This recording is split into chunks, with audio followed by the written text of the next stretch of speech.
worth today? 36 cents. Pass Proposition B. Drugs are bad.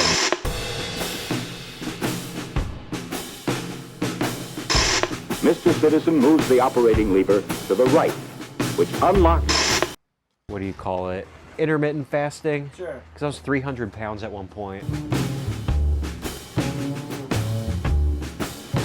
Yeah, my name's Nick Stevens and I'm running for Denton City Council District 2. Where is District 2?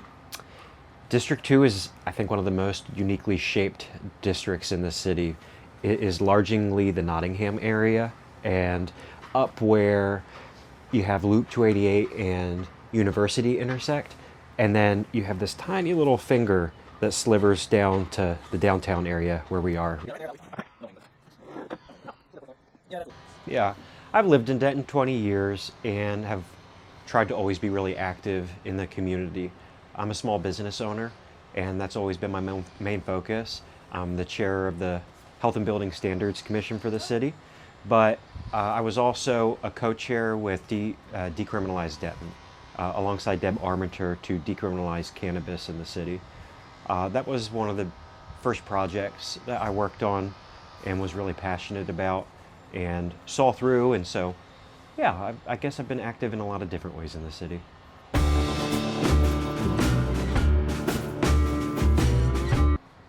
It's looking at the direction the city's headed and looking at the numbers, because the numbers aren't just numbers, they're people. So right now, 65% of our residents are living paycheck to paycheck. People experiencing homelessness, that's doubled in the past few years. And that's my neighbors, my friends, the people I love. It's a problem. And we need representation that isn't afraid to be bold and understand that these aren't just statistics. When I look at the decisions that the council made, they had real impacts on people. It was increasing property taxes, it was increasing utility rates by 25%, and when you're already struggling, that adds insult to injury, especially when we have over $1 billion budget. We're not asking corporations to pay their fair share. It's going on the backs of working families in the city. It's not right. There's a personal aspect to that too, though, which is I did not grow up wealthy. I lived in affordable housing with my mom. My mom was on food stamps, and I can confidently say what my parents wanted for me was a better life than they had, and I've been able to do that. And it's not a political thing for me. Like, it's not just a quip. I really do want people to have access to the same things that I had access to, and we can do that, right? I mean, that's policy.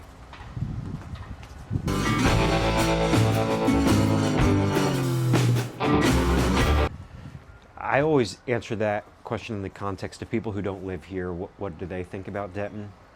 And I always say Denton is the greatest city in Texas with the weirdest group of people ever. We are diverse in every sense of the word. We're opinionated, but we're also kind. And we often form these odd coalitions to get things done, and we've always done it. It was this bipartisan effort that decriminalized cannabis. It was UNT students and it was Ropes and Ranch residents that voted for that. It was the same with banning fracking. It was a broad coalition of people that wanted to protect their city. I remember one of the first times I was actively engaged in politics. I don't remember what year it was. I think it was 2012. I talked to my council member at the time, and I said, "You can't buy liquor in the city of Denton." And they said to me, "Are you really that lazy that you can't drive to Corinth?"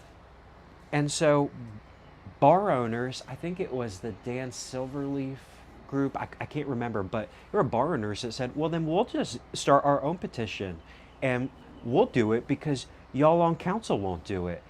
Like, that to me is like peak Denton of we're gonna run the city ourselves because leadership won't. And I love that about this place.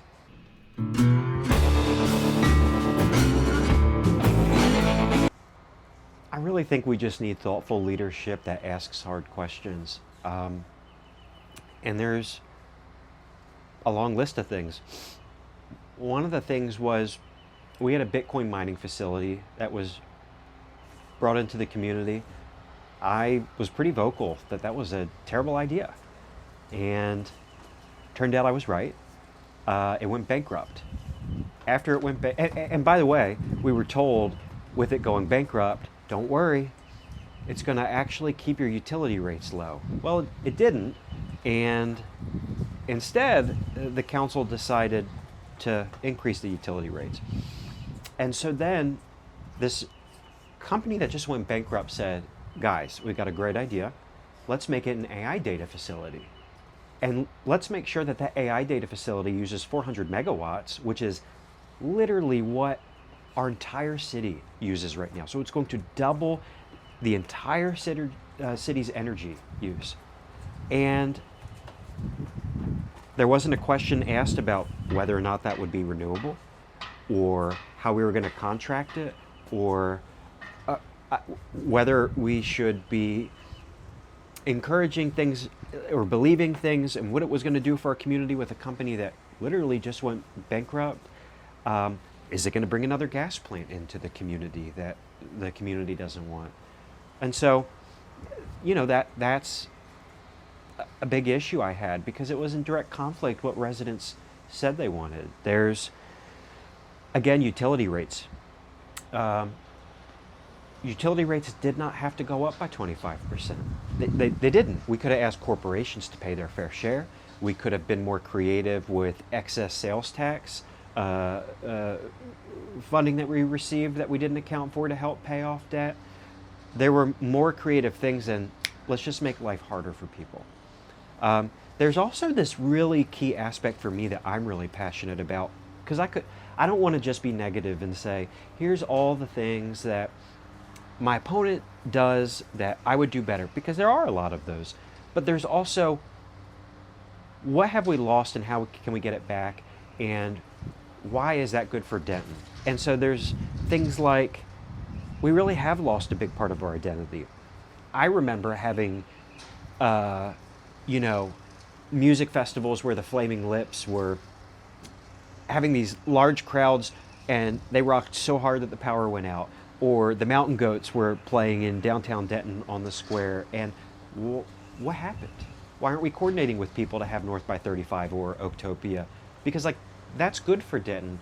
And city staff, not council, but city staff proved that model again with their Halloween Town. It's having the creativity to say, what made Denton weird? And why was it such an economic benefit to our city? How can we take advantage of that in a positive way to make people joyful again? It's the same with, I'm hugely passionate about the Golden Triangle Mall, because that's where I walk when it's either too hot or too cold, which is 80% of the year for me.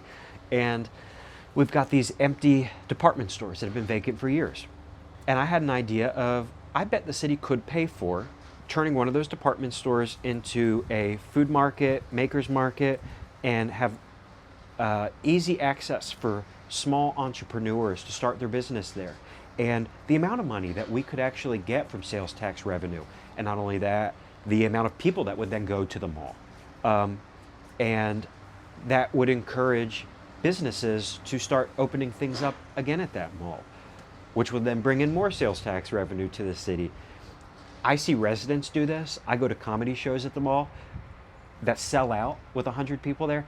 We just got to be more creative, and we've lost that spirit that's made Denton so Denton. And I'm so passionate about it. You walk right down the street to Osteria El Muro.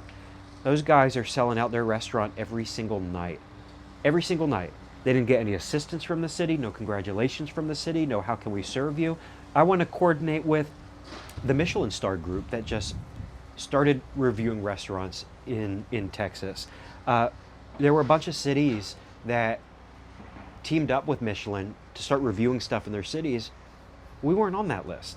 It was a very low price for us to pay to start reviewing some of our dining options, whether they're fine dining like Kaiichi and Osteria, or what they would call bib gourmands that would celebrate our city.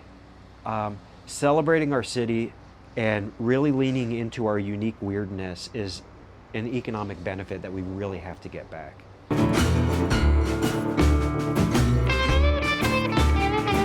A lot of people don't know that I'm a small business owner, and I own a small, it's called a surety bond agency. And a lot of people don't even know what surety bonds are. But what it is when someone does a construction project for municipalities or the federal government or a school district, there's something called a payment and performance bond that's generally required. And what it is this financial guarantee that you're going to pay for a job and perform the job, and if not, it's my company that's on the hook for you messing up. And so I have so much experience in working with TxDOT and working with other municipalities in regards to, from the construction side, of seeing what do those contracts look like? What are we not doing here that other places are doing, right? Because I have an incentive to make sure that my clients don't mess up, or else I'm not doing well. And one of the biggest complaints that people have had ever since I've paid attention in the past 15 years of people running for council is roads. And you and I were talking about it beforehand. But there are actual easy changes that we can make to fix this problem.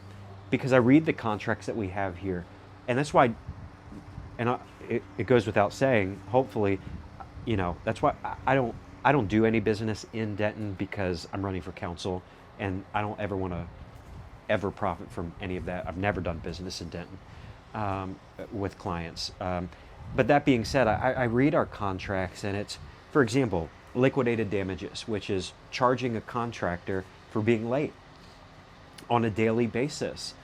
We need to increase those.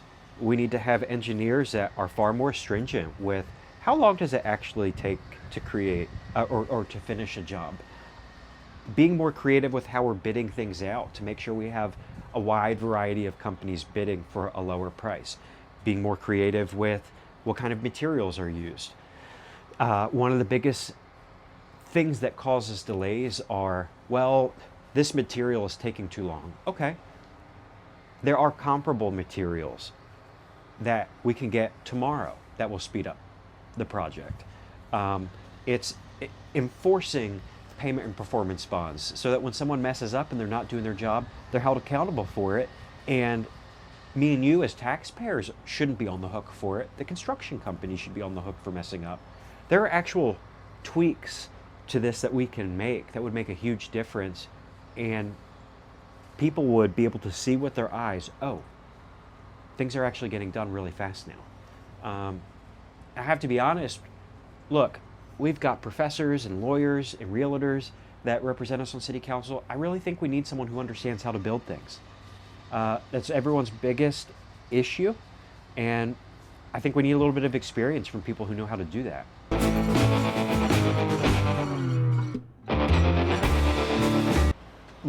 My perspective is probably a little bit different because of my leadership style.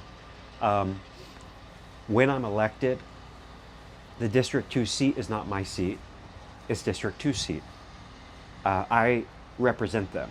And so the way I always explain it is I'm a bottom-up leader, not a top-down leader. I go to the community and hear what they want and use that to inform my decisions. So, an example, my first town hall I had this year was with unhoused residents in Denton. They're not given a voice. We want to talk about the issue of homelessness in the community. We need to be meeting with them, asking them about their experiences. What are your experiences tangibly at Our Daily Bread? What do you want to see that's different in this community? And so we don't have that leadership approach right now. I don't ever want to pretend like I've always got all the information. It's about listening to the community. That's not represented right now.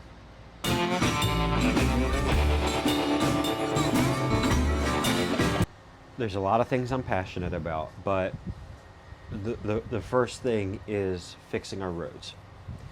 The second thing is affordability, which is going ignored right now by council. property taxes are going up, utility rates are going up, cost of living is going up in this community, and there's nothing being done to stop it. And the third thing is upward mobility. And so some people call it economic development. I call it actually having a small business focused agenda that creates upward mobility through creativity, engaging with small businesses, and making sure that, I'm going through examples again, but when J&J's left the square, it was just, what are we doing as a community to stop that from happening? Because now I'm going up to Gainesville every 2 weeks to get my fix of pizza. Like, what could we have done better?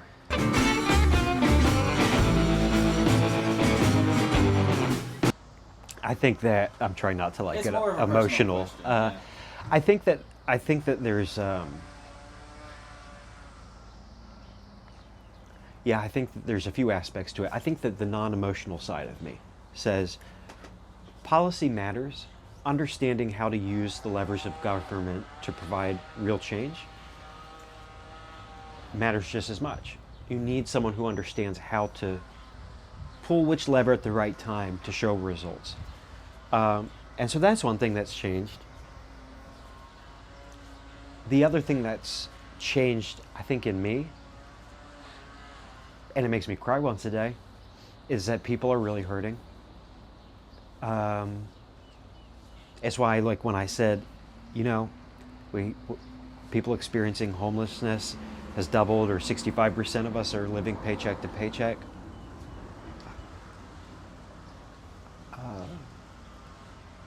People are really hurting. And it was the same when I fought for cannabis decriminalization. Because I'll talk to some people who don't agree with me and say, how could you? You did this, that, and the other. I started taking cannabis because of PTSD. I experienced sexual assault as a kid. And I took antidepressants, I prayed, I went to therapy, and cannabis helped. And I didn't want other people going to jail for something that saved my life. And so when you see how people are just struggling, they want someone that listens to them, they want someone that does something, they want someone that will be bold. It broke my heart, and it also meant that it reaffirmed that I was doing the right thing. It reaffirmed I have a problem with people that run or legislate based on the next election. You legislate based on doing what's right. And, but that's the thing that changed the most, was it's easy to understand a statistic, but having someone in front of you that is just totally broken because of the policies that we have in this community, that changes everything. I hope all that noise in the back doesn't... It's a pretty decent microphone. Okay, cool. It has Hard, citizens in